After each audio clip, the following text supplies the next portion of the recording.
بسم اللہ الرحمن الرحیم۔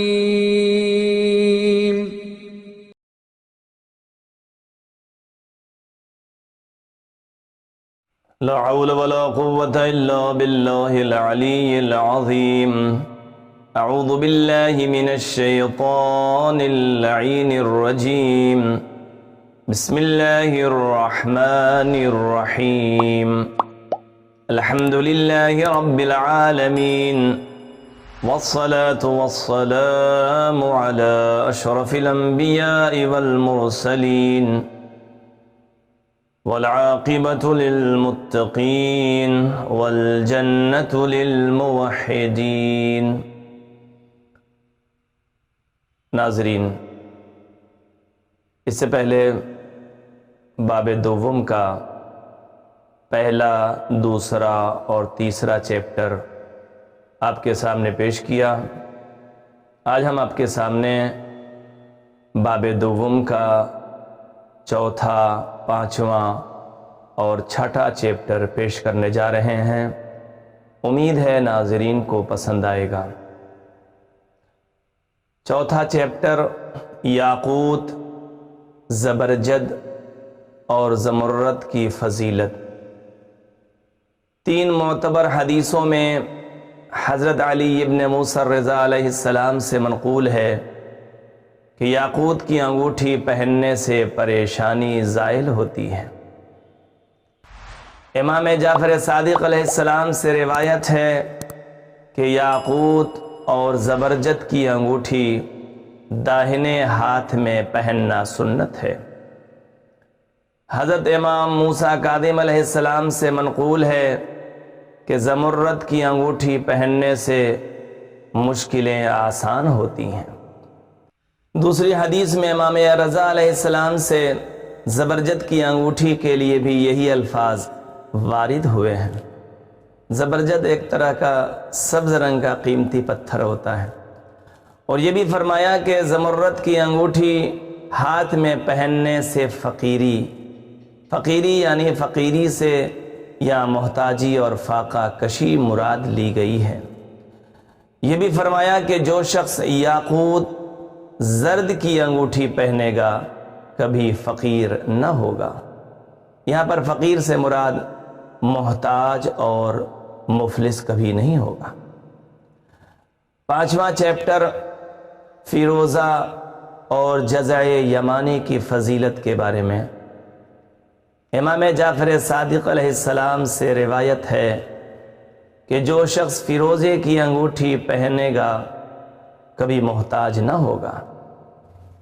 حسن ابن علی ابن مہران سے منقول ہے کہ میں حضرت امام موسیٰ کاظم علیہ السلام کی خدمت میں گیا اور حضرت کی انگشت مبارک میں ایک انگوٹھی دیکھی۔ اس پر فیروزے کا نگینہ تھا اور یہ نقش تھا للہ الملک۔ میں اس کی طرف بار بار دیکھتا رہا، یہاں تک کہ حضرت نے فرمایا کیا دیکھتا ہے؟ میں نے عرض کیا جناب امیر المومنین علیہ السلام کی انگوٹھی فیروزے کی تھی اور اس پر نقش لکھا تھا للہ الملک۔ فرمایا تو اسے پہچانتا ہے؟ میں نے عرض کیا نہیں۔ فرمایا یہ وہی انگوٹھی ہے، اور یہ نگینہ جبریل امین علیہ السلام جناب رسول خدا صلی اللہ علیہ وآلہ وسلم کے لیے بہشت سے ہدیہ لائے تھے، اور حضرت نے یہ انگوٹھی حضرت امیر المومنین علیہ السلام کو عنایت فرمائی تھی، یہاں تک کہ درجہ بدرجہ ہم تک پہنچی۔ امام علی علیہ السلام سے منقول ہے کہ جزع یمانی کی انگوٹھی پہننا مکر شیاطین سے بچاتا ہے۔ امام علی رضا علیہ السلام سے بقول حضرت امیر المومنین علیہ السلام کے منقول ہے کہ ایک دن جناب رسول خدا صلی اللہ علیہ وآلہ وسلم جزع یمانی کی انگوٹھی پہنے ہوئے بیت الشرف سے برآمد ہوئے اور ہمارے ساتھ نماز پڑھی، اور جب نماز سے فارغ ہوئے تو وہ انگوٹھی مجھے عنایت کی۔ اور فرمایا کہ اس کو داہنے ہاتھ میں پہن کر نماز پڑھا کرو کہ جزع یمانی کے ساتھ نماز 70 نمازوں کے برابر ہے۔ یہ نگینہ تسبیح و استغفار پڑھتا رہتا ہے اور اس کا ثواب انگوٹھی پہننے والے کے لیے لکھا جاتا ہے۔ علی ابن محمد ضمیری کہتا ہے کہ میں نے جعفر ابن محمود کی بیٹی سے شادی کی اور مجھے اس سے بڑی محبت تھی، مگر اس سے اولاد نہ ہوتی تھی۔ میں نے امام علی نقی علیہ السلام کی خدمت میں حاضر ہو کر اپنا مطلب عرض کیا۔ حضرت مسکرائے اور ارشاد فرمایا کہ انگوٹھی فیروزے کی لے اور اس پر رب لا تذرنی فردن وانت خیر الوارثین نقش کرا لے۔ تعمیل حکم کی برکت سے 1 سال بھی نہ گزرنے پایا تھا کہ اسی عورت سے لڑکا پیدا ہوا۔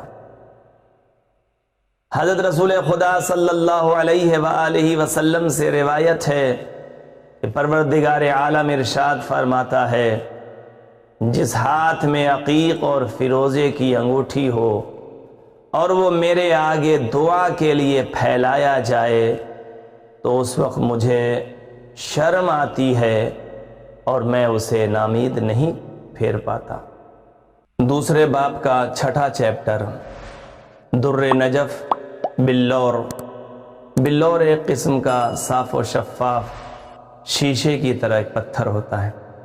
حدید چینی، حدید لوہے کو کہتے ہیں۔ و دیگر نگینوں کی فضیلت بسند معتبر مفضل ابن عمرو سے منقول ہے کہ میں ایک دن امام جعفر صادق علیہ السلام کی خدمت میں در نجف کی انگوٹھی پہنے ہوئے گیا۔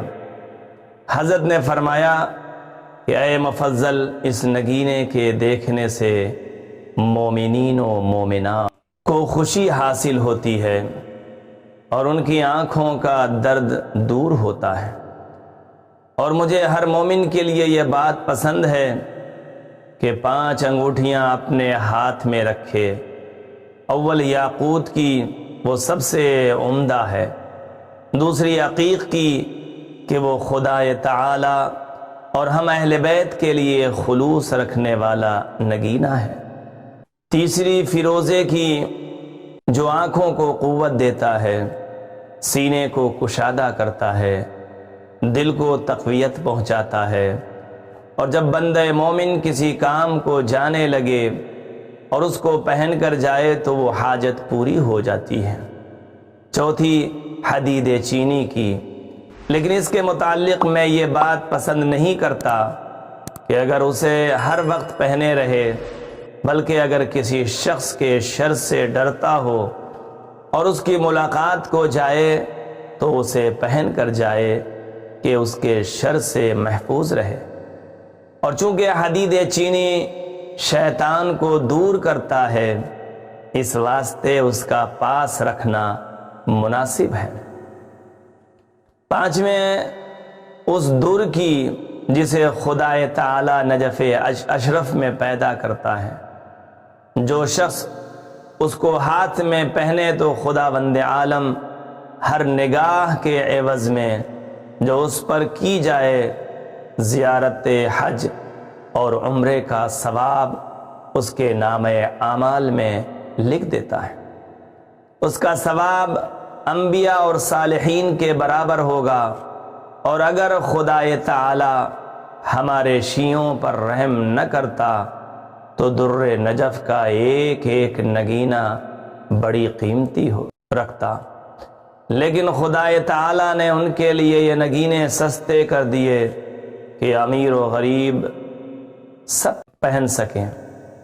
ابو طاہر کہتا ہے کہ میں نے یہ حدیث حضرت امام حسن عسکری علیہ السلام کی خدمت میں عرض کی تو آپ نے ارشاد فرمایا کہ یہ حدیث تو میرے جد امجد جناب امام جعفر صادق علیہ السلام کی ہے۔ میں نے عرض کی تو آپ تو عقیق سرخ سے بہتر کسی کو نہیں سمجھتے۔ فرمایا ہاں، اس کی فضیلت یاد ہے۔ چنانچہ میرے والد بزرگوار نے خبر دی ہے کہ اول نگ جو حضرت آدم علیہ السلام نے پہنا وہ عقیق کا تھا۔